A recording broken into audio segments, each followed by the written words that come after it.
starting this Labor Day in Gallatin County with the latest on the Bridger Foothills fire. It's hot and dry, the perfect ingredients for a natural fire. It has a long way to go, but if the wind changes direction, it could be scary. Typically these things start as any other day. Once I saw it hit the timber out of the meadow, I knew that we were not going to be seeing the same hillside ever again. In that span from when I saw the spot fire to when we left the house was 45 minutes. But it wasn't until we got to the interstate that my wife had mentioned, I hope we have a house to come back to. And that's where we sank. An update tonight on the Bridger Foothills fire burning near Bozeman. Officials tell us flames have destroyed another 2 homes, bringing that total to 30. Went down the driveway and there's nothing but a chimney and a burnt truck. I wasn't prepared for dealing with leaving my home.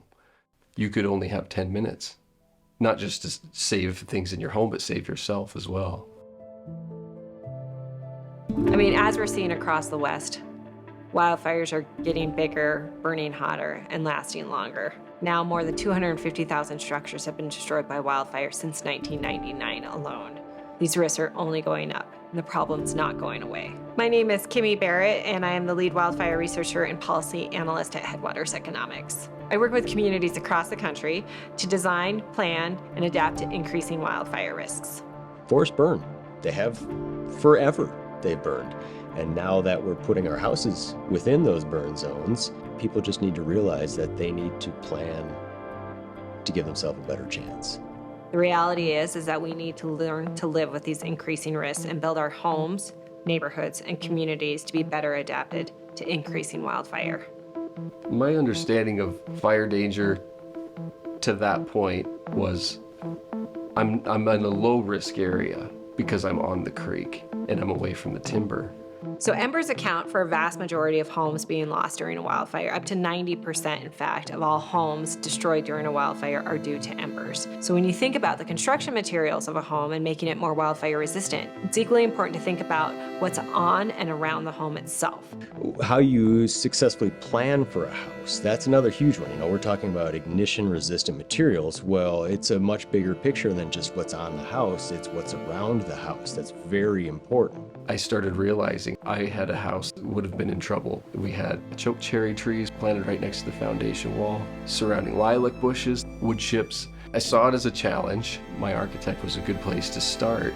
The first question that they need to ask is, can I improve my situation?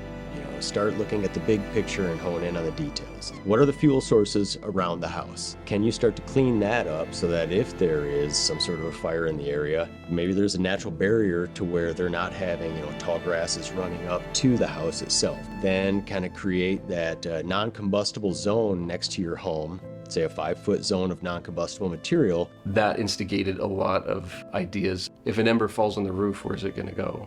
My focus on the new house was combustibles and areas where things get trapped. We know how to build safer, smarter, more durable homes in wildfire-prone areas. And we can do this cost affordably without having to sacrifice architectural distinctiveness and aesthetic design. Building is not cheap, and rebuilding is even more expensive. As a homeowner, there are things that you can do today to mitigate your risk against wildfires. Start with your fire department. Also talk to your neighbors. Have a good interface with architect, designer, builder, subcontractors. The more that you are engaged in that process might even save you money.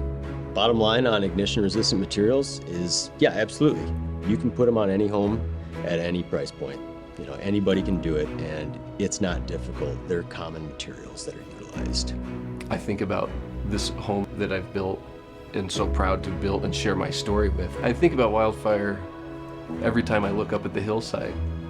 This fire in Bridger Canyon was perhaps the biggest reminder our community's had.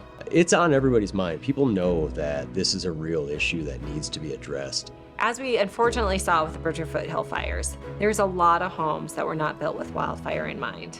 And the ears are open now more than they've ever been to the risks of wildfire and home construction. We have the research, the science, and the engineering to build smarter homes that can withstand a wildfire. This is a problem that we can solve.